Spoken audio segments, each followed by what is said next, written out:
Much better. I liked that. Okay, so Anisha, you probably want one of these.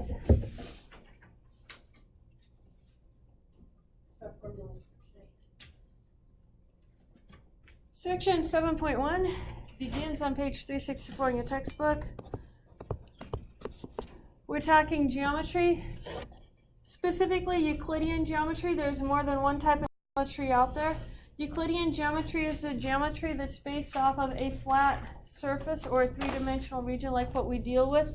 Non-Euclidean geometries are based off of, one of them is based off of a circle, thinking of everything as being on a globe, which is similar to what the world we live in is, except the globe is very big, so it seems flat to us. And that's hyperbolic, and then elliptic geometry, all your curves are in the shape of ellipses, which is squished circles. So you have different types of non-Euclidean geometries and Euclidean geometry. The difference is that in Euclidean geometry, parallel lines are equidistant from each other. No matter where you go on your parallel lines, that distance stays the same, they never touch. In hyperbolic geometry, your parallel lines, although they appear to touch, never cross, and they'll touch at points of infinity. If you stand and look down railroad tracks, off in the distance, they look like they touch. That is the process of being on a curved earth. That's what's causing that. And that's what happens in hyperbolic geometry. They appear to touch. Elliptic geometry, they have a different behavior even there. We won't go there. But what we're going to be doing is assuming that our parallel postulate, that parallel lines are going to be equidistant and don't touch each other. They don't intersect. That is going to be our parallel postulate that we're dealing with. The other geometries arose because people tried to say, what happens if you don't have that parallel postulate? Does it break everything else or not? And they took away some of the restrictions from that parallel postulate, and turns out if you don't have it, you have totally different behaviors. So that's the difference in our geometries. Euclidean geometry, by the way, is the oldest geometry that we have. It's written up by a guy named Euclid, and he wrote, I think there's 12 or 13 volumes of books that he wrote, some only 10 or 12 pages long, some hundreds of pages long, dealing with geometry from the time period of prior to the Greeks, but we're talking about Greek before Christ, thereabouts. That Christ was the Greco-Roman time period. We're talking the Greek time period before the Greco-Roman time period. Very fascinating information that he came up with. They don't think he did it all himself. They think he compiled the information together. But it's some of the oldest treatises on mathematics that we actually have is on geometry. So some definitions that he defined in geometry and that we still use today. A point is symbolized by drawing a dot. It is just a dot. It does not have length, it doesn't have width, it doesn't have height. It is just a dot. A line is determined by two distinct points and extends indefinitely in both directions, as shown with arrows. So you could have something looking like that, and that is a line. As soon as you put the arrows on it, it keeps on going in both directions. Array. Array starts at a point and it extends indefinitely in one direction. So this might be the point A. You might have a point B on it, but it keeps on going. And we denote it by AB with the line over it and an arrow in the direction it's going. So this says it starts at A, goes in the direction of B. Let me get you a formula sheet. You want one? You're welcome. A line segment is part of a line and has two endpoints. So maybe this goes from A to B. We denote the line segment AB with a line over it, no arrows on it, so that tells you it stops. And the distance between them is going to be AB with no line over the top.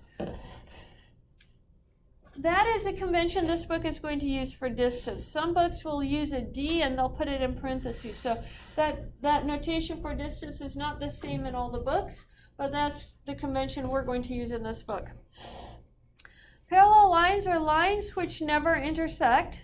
The distance between parallel lines is always the same, and we use the symbol, it looks like railroad tracks, to denote parallel lines. So we'd say A is parallel to B if they look the same. Same direction, same distance apart. A is parallel to B. Perpendicular lines are intersecting lines which form a right angle. So if this is M and this is N, that's a right angle, then those are perpendicular lines. And we use the symbol, it's kind of like a T for roads, but that's the symbol we use for perpendicular lines. Any questions on those definitions? Okay, a lot of definitions in these sections here.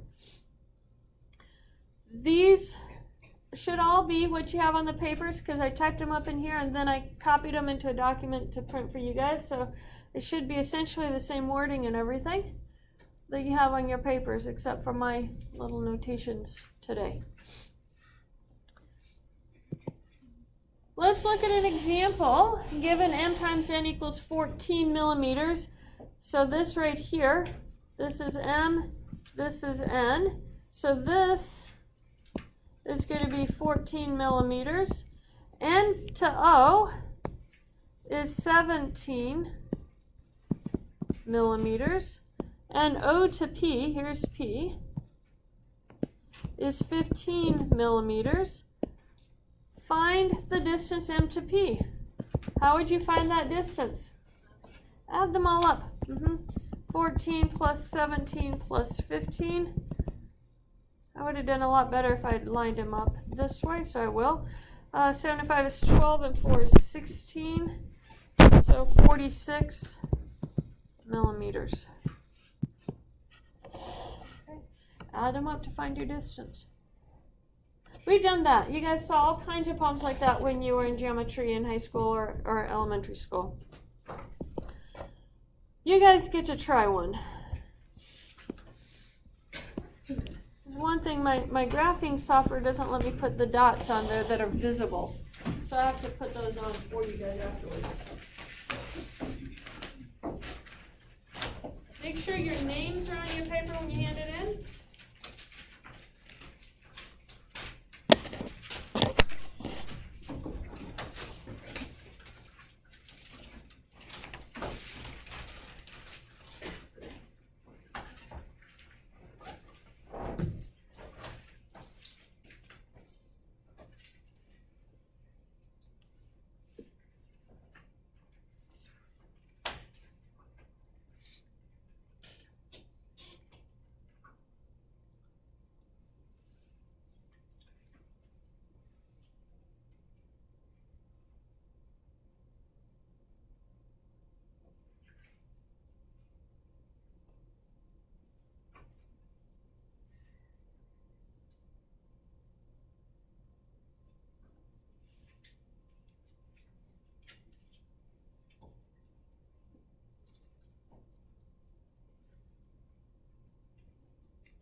Let me make sure you guys are getting this labeled right.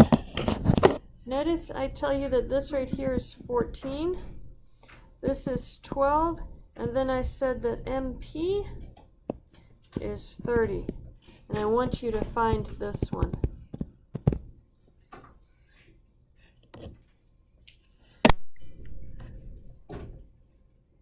Think about making change if you have gone to a store.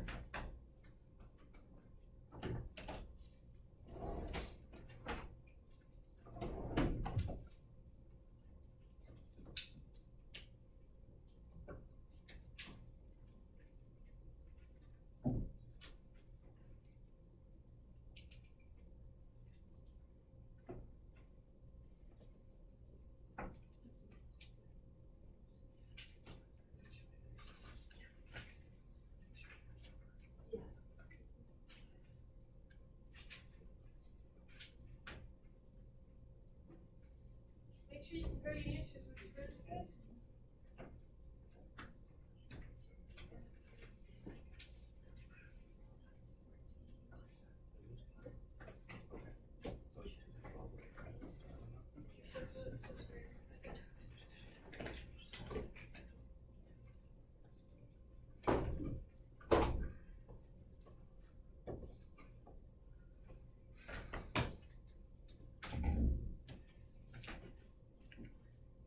So what did we get, guys?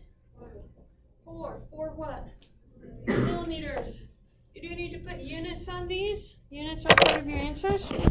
So it should be 4 millimeters is what you're looking for your answer. Okay, so let's continue.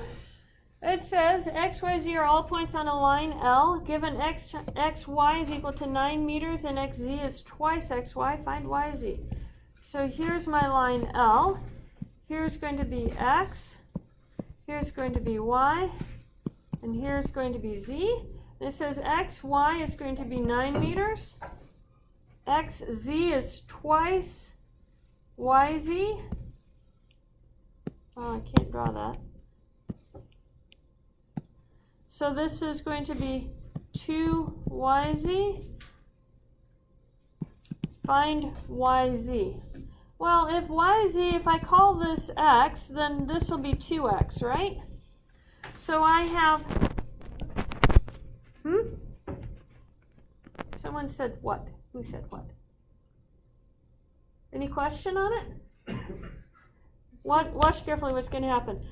I know the total length is what? 9 millimeters plus 9 meters plus x is equal to the full length of 2x. Because they said yz is going to be, they say xz is twice, oh, I see your confusion. Xz is twice xy. I read xz is twice yz.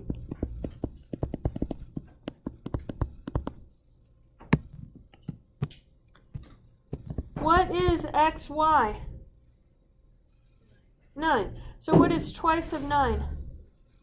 18. So the total length is equal to 18.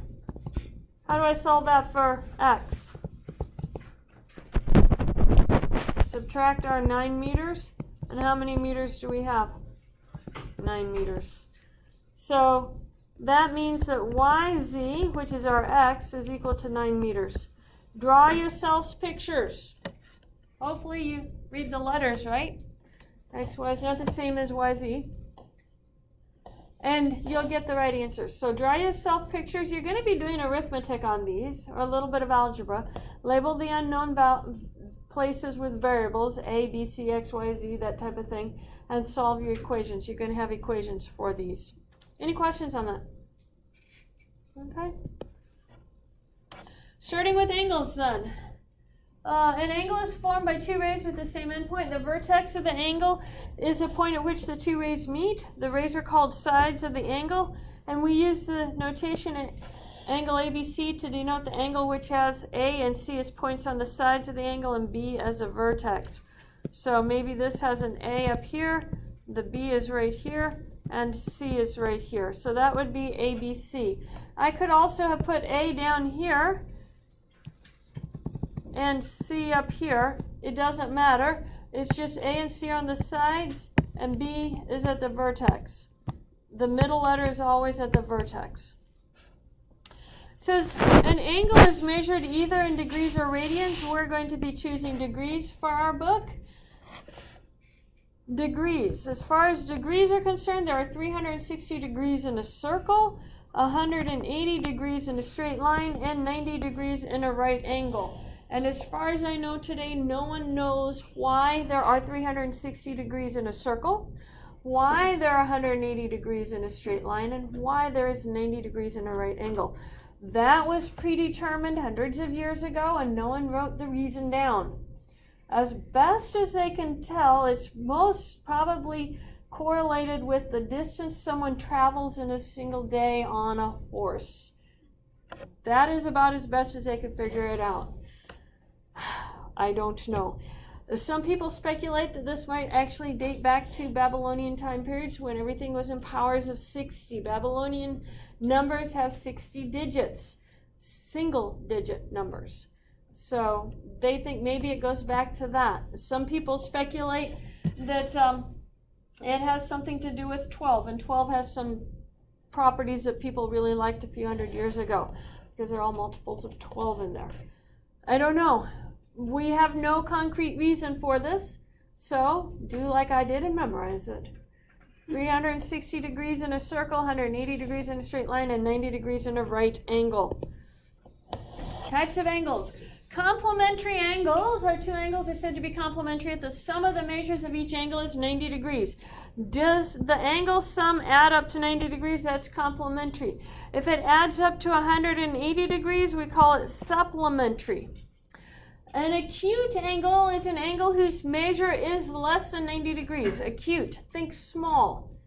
You know, it's a cute puppy. It's a small puppy, okay? Acute, think small.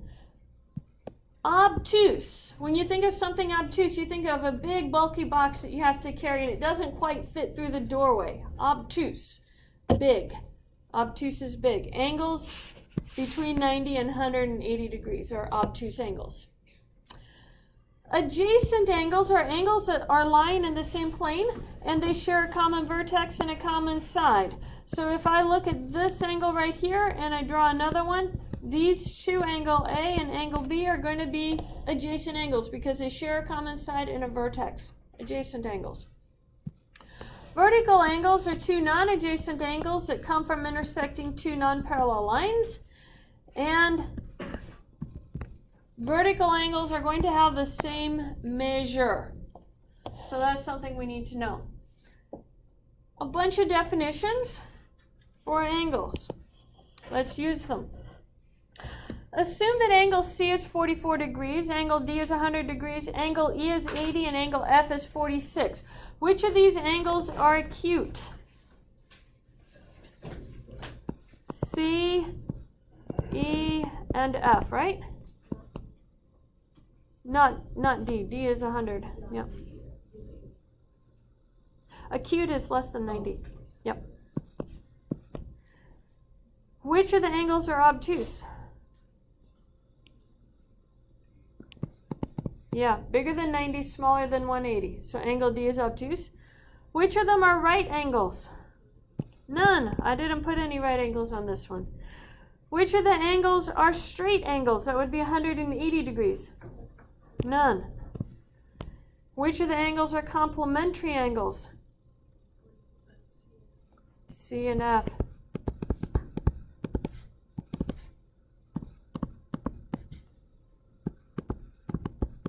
Complementary angles come in pairs. You have to write both of them down. Notice that all the other ones are going to add up to more than 90. So which of the angles are supplementary?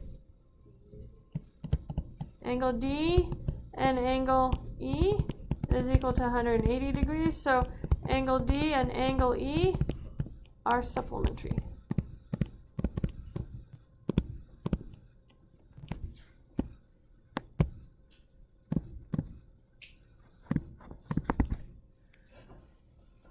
Can you do that on your homework? You have lots of questions like that. They're not really difficult. Find the measure of the complement of a 38-degree angle. So remember, if x is the complement of it, angle x plus 38 degrees has to be equal to what for a complementary angle? 90. So let's subtract our 38. So the measure of angle x is going to be 52 degrees. I should put an M here. M stands for measure. Measure of angle x is equal to 52 degrees. Any questions on that? Okay. Given that measure of angle ABC, that's the biggest one, that's this angle right here, is equal to 84 degrees, find the measure of angle X.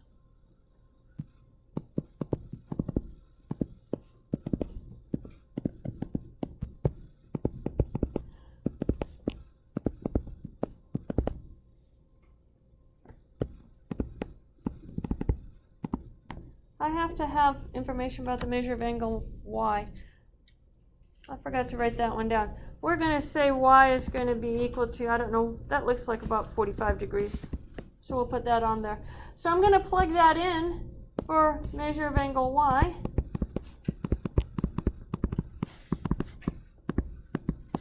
What is measure of angle x going to be equal to then? What do we do with the 45? Subtract it. And 14 minus 5 is 9. 7, 39 degrees. Is that about right?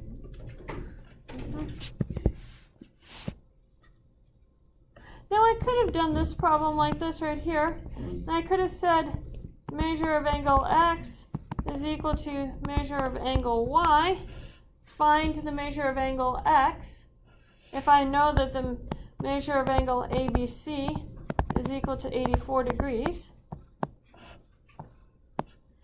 So in this case, I would have both of those added together as the same value. So measure of angle x plus measure angle x is equal to 84.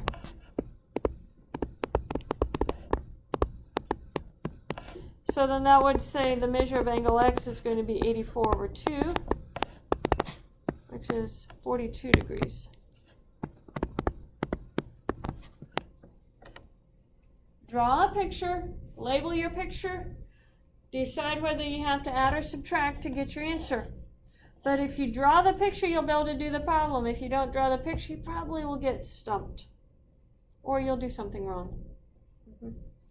Any questions on that?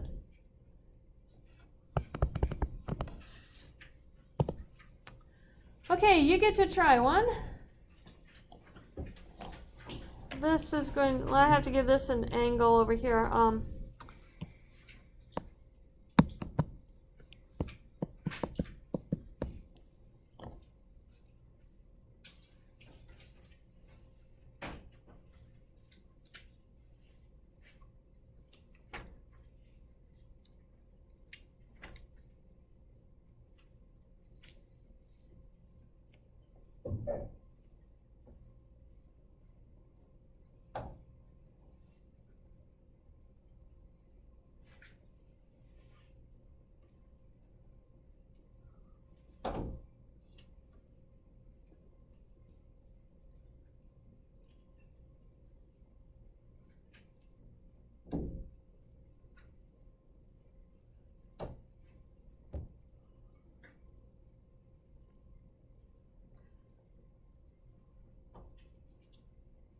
Did you guys compare your answers with your friends?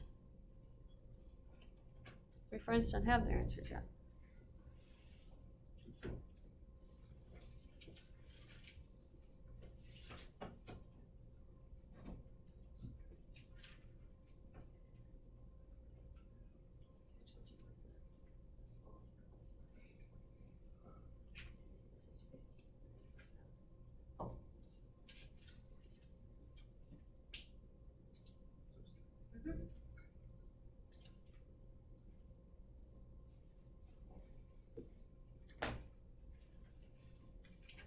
What did we get for an answer, guys? 70 degrees. That is correct. Okay, now we're talking about vertical angles. It says in the diagram below, measure of angle B equals to 115 degrees. Find the measures of angles A, C, and D. So this one is 115. How does angle B and angle D compare? They're the same, they're vertical angles.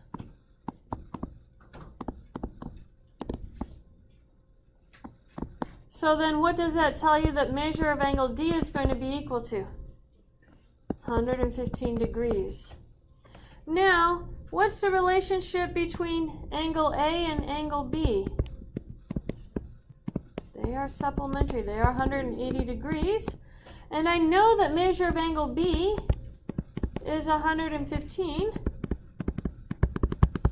So subtract our 115 degrees. So we get measure of angle A is equal to 7 minus 1, 6, 65 degrees. What does that tell you about measure of angle C? 65 degrees.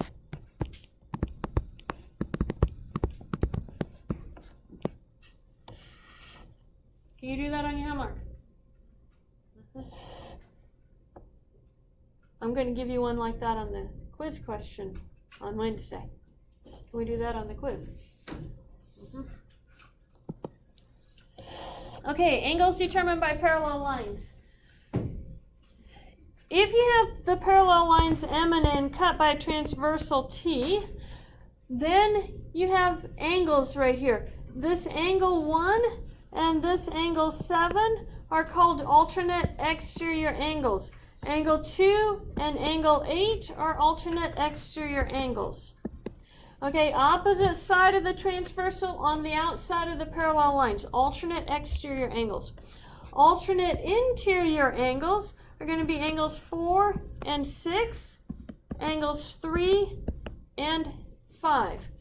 Opposite sides of the transversal, inside the parallel lines, alternate interior angles. And then corresponding angles are angles that are on the same side of the parallel lines and on the same side of the transversal. So 1 and 5, 2, that's not going to work so well. Let's go with the pink. 2 and 6, and so forth. Then we'll have 4 and 8, and then 3 and 7. Corresponding angles, same side of the transversal, same sides of the parallel lines. Corresponding angles. And what we're going to find out is that corresponding angles are congruent, alternate exterior angles are congruent, and alternate interior angles are congruent. Those are the pairs of angles that are equal to each other from parallel lines. So, this you also have on your sheet, keeping your sheet available. Let's look at this. In the diagram, M is parallel to N, and measure of angle 6 is 58 degrees. So over here, this is 58 degrees. Find the measures of the other angles. You can immediately tell me what the measure of angle 8 is. Yeah, how did you know that? Vertical angles. If two lines intersect, angles opposite each other are vertical angles, they're going to be equal. So 6 and 8 are equal. Tell me about 4 and 6. Those are called what? Alternate interior angles. Alternate interior angles are also congruent. So measure of angle 4 is going to be equal to 58 degrees. When I use congruent, I mean equal. Congruent and equal are the same interpretation. Tell me about angle 2 and angle 4. Vertical angles, so they're the same.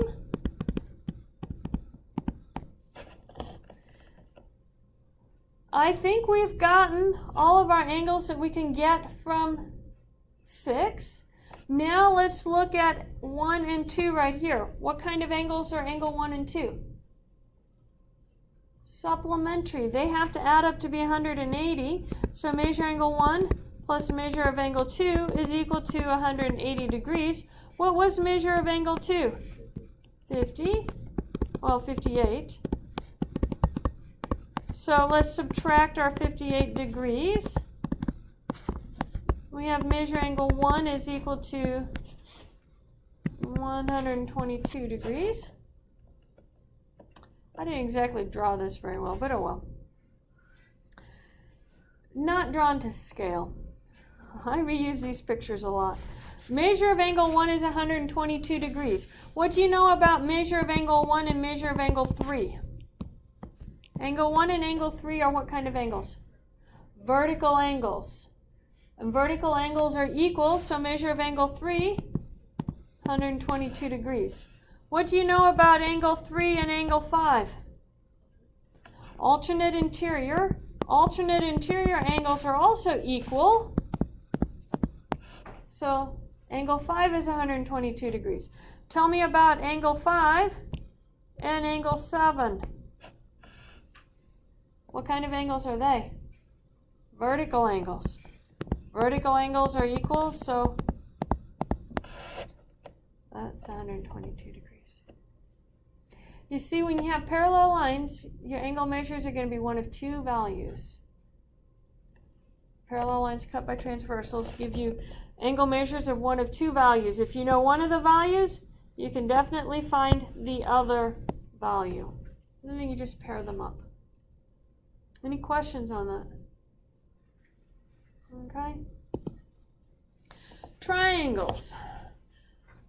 The sum of the measures of the interior angles of a triangle is 180 degrees. In a rectangle, it becomes 360 degrees. So it's based off of the number of sides that your shape has. But this is 180 degrees, so you know angle A plus angle B plus angle C is 180 degrees, where I'm assuming that those are the angles that we're talking about, the angles inside the triangle. Now, let's define an exterior angle. If I look at this angle right here, I'm going to call this angle D. I know that angle D, measure of angle D, is equal to, put measures on all of these. Measure of angle D has to be equal to measure of angle A plus measure of angle B. Let me show you why.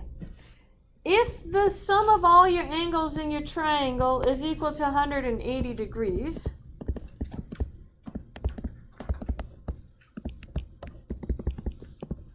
and I know that measure of angle D is equal to plus the measure of angle C, I'll put it this way. That's a straight angle, so they're supplementary. That's equal to 180 degrees. Then I can solve this one for measure of angle C. And I'm going to plug that in right here. And I get measure angle A plus measure of angle B plus 180 minus the measure of angle D is equal to 180. Does anything cancel from both sides of my equation now? The 180, right? And I can add my measure of angle D to the other side, and I get measure of angle A plus the measure of angle B is equal to the measure of angle D. Okay. This is called the exterior angle D is equal to the sum of the remote interior angles, the farthest away interior angles of your triangle. This is a theorem the book is actually going to be using, so that's why we went over it. Let's apply this. Two angles of a triangle measure 43 degrees and 86 degrees. Find the measure of the third angle. So maybe this one was 43. This one is 86. How do I find that one right there? Yeah, 180 minus 43 plus 86. So that would be 9 and 4, 129, right? Subtract from 180. You're going to have 1, 7 minus 2 is 5. 51 degrees. That's your third angle. The sum of the angles of your triangle has to be 180 degrees. Any questions on that? Okay. In the diagram, the measure of angle C, that's this one right here, is 40 degrees. Measure of angle E is equal to 60 degrees. Find the measure of angle D. Measure of angle D is the exterior angle. The remote interior angles are going to be A and C. So I know that measure of angle D is equal to measure of angle C plus measure of angle A. Well, I know the measure of angle C is 40 degrees, so how do I find measure angle A? Yeah, it's vertical angles with E.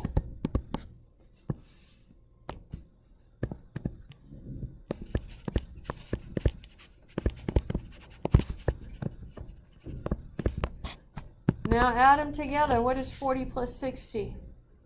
100. So measure angle D is equal to 100 degrees.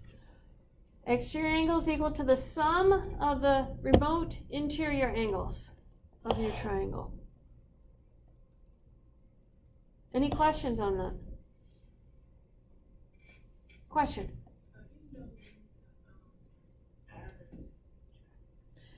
You have to actually recognize the formula that you're trying to solve for. Because they asked me for an angle outside the triangle, I know I have to use the other two angles inside the triangle. So then I just write the variables down where I know and then solve for the other one. And you solve by doing the opposite. So identify the formula that you're filling out and then you'll determine whether to add or subtract. That's how you do it. Otherwise, it'll be confusing. Yeah. That's a good question, by the way. Any other questions? Okay. That is the end of the lecture. A whole minute to spare. We are done for today. I will see you in class next time.